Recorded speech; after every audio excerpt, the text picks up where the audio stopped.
Hello everyone, just Lit here. So today's video will be a farming sessions, and this is a 48 farming session that I will do. The setup I will explain it a little bit, and I will post a link in the descriptions about the build that I use, the Atlas tree that I use, and also if you guys want to know how I prepare all of this, I will have a video link in the description below. So about the strategy. The first, we will go into the Atlas tree. This is the Atlas tree that I'm going to use. We will do the wandering path as any Abyss strategy will do, and we take all the Abyss node that increase the pack size and basically give us as many rare as possible. So we take all the Abyss node, and we also going to take the Legion node. And also in this one, I'm going to take this this node for the Beast. These two nodes will give us additional yellow beasts on the map, and we have two of them, so it gives us 4 additional yellow beasts. And in this one, we'll have a 10% chance to contain additional beasts. We have 6 of them, so 60%, and we are also having this 8% of the red beasts appear in pairs, so this will give 16% for that to happen. And we have Beyond, the usual stuff, and we will daily from the Delirium Orb. And for the setup, we will use 2 additional projectile maps, and this is 6 mod, and I will put in the Delirium Orb with 100% Delirious, and this especially just to add the Delirium into the map.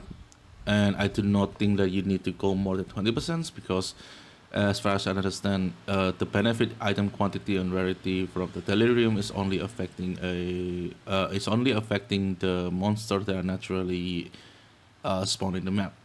So I will stick with the 20% Deliriums. And for the sections, we will use Reliquary, Abyss, and Bestiary and Legions. Now for the Abyss and Reliquary, I will use Wing. But for the 2 of this, I will use Gilded. The reason of this is because in this strategy we are mainly farming Abyss, and for the Abyss farming to be really good, you need a high Wisps count. So I won't do. So there will be a map that I will abandon if the Wisps count is not that high enough. So in these sessions, I will try, I think, around 6k. So anything below 6k, I will abandon the map. There's a few exceptions, like if I got like 4,000 blue juice or 3 to 4,000 blue juice, I'm probably still going to run it.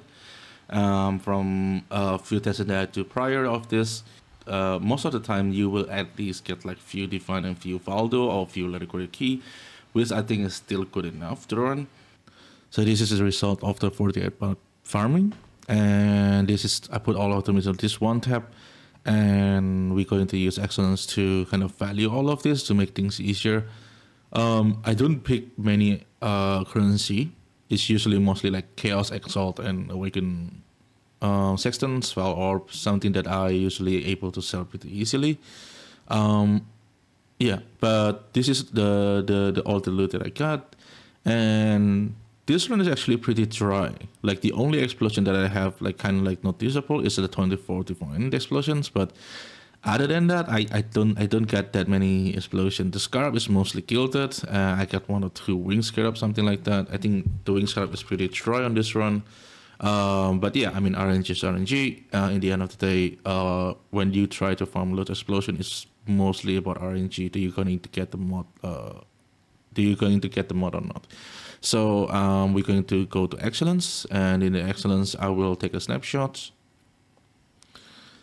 And we have 431.553 Divine, and yeah, the most valuable is Divine Orb, Faldo, and we got 1 Hidden Necrologs. So we're going to move this number 431.53, so this is the Divine per hour. And this is that which was taken, identify, it's sold for 11, basically these 2. One of them sold for 11 div. And so I got 2 of them, so this 22 div here. And gross profit is 453.86 Divine. And the net profit is 342.38 Divine. Now, the time average per map is, I will put 15 minutes here. I mean, obviously it will be vary. This is we're talking about average. Some map that under like 7 is probably take like 10 minutes to clear, probably less. It's usually not taking that long. But some map like this 10k, 11k, it can take up to like 20 minutes, something like that. So I think 15 minute is reasonable to put in here. So that make our farm is like 7.5, and that make the diff per hour is 45.6 diff. Yeah, and the next one we were talking about the whips, and this is the one thing that I kind of want to record because I never really recording it. And out of 48 maps, I'm actually abandoned 18 of them. Most of them is because it's just lower than 6k, and I just don't want to do less than 6k. This is like a very bad streak. Under 6k, all of them is really bad. So yeah, at the end I do 30 map, and the average risk count is like 5,600. It's not the greatest. I really hope that it can be like around 6,000 something, because I want to be able to run most of the map. But yeah, I abandoned 18, I do 30 map. That's how the calculation of total hour coming from. It is 30 map multiplied by 15 minutes, and you divide it by 60 minutes, so it becomes hours. And about the whips, one thing that interesting when you start recording this kind of stuff is you start to pay attention to something that you usually don't.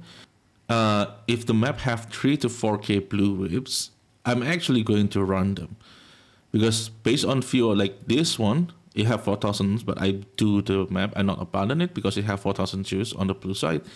And there's a few map like this, and usually when you have like 3 to 4k blue whips, even though the whips count is technically not 6k, it's still going to give quite amount of currency. Usually you can get like few divine, few Faldo. So I think this is worth to run. And if the map look like this with only like 4,000 or 3,000 blue juice, the map is pretty fast. I've done it like 6-7 minutes. I don't think it's going to take that long.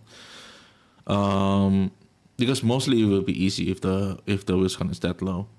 So for the purple whips, this obviously is still one thing you want to pursue. Like if you have a high count of purple, you get more rare monster, more chance to drop explosion. Even though in this instance I do not get much, but I mean RNG to RNG. But in the end of the day, if you get more chance, you will more likely to have loot explosions.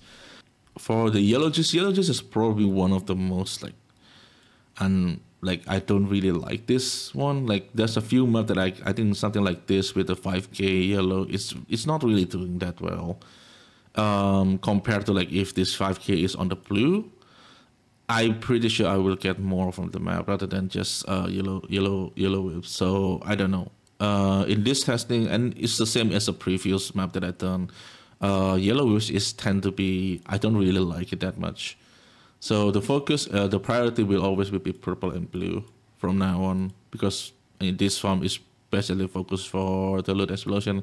If you're just farming for currency, I think focusing on blue is probably better. Then this is probably also the highest, the best way to actually farm mirror, maybe. But yeah, so the average is 5.6. I really want it to be 6k. And after this one, I think I will do another one. But with Harbinger, the thing about Bestiary is it can be quite dangerous dealing with Bestiary with the red beast, but with the red beast, and the red beast is tend to like most of the time it didn't give anything, and I think Harbinger can give more rares. So I really trying to replicate this one again with the 48 map, but with using Harbinger instead of Beast. I think that probably will do better. But we have to see on the result. I will do the same thing. I will record all the whips. I will record all the costs, profit, and so on and so forth. And this will become a template. So yeah. So I think this is all I have for you today. And thank you everyone for watching. If you have any suggestion, leave it in the comment below. And I see you in the next one.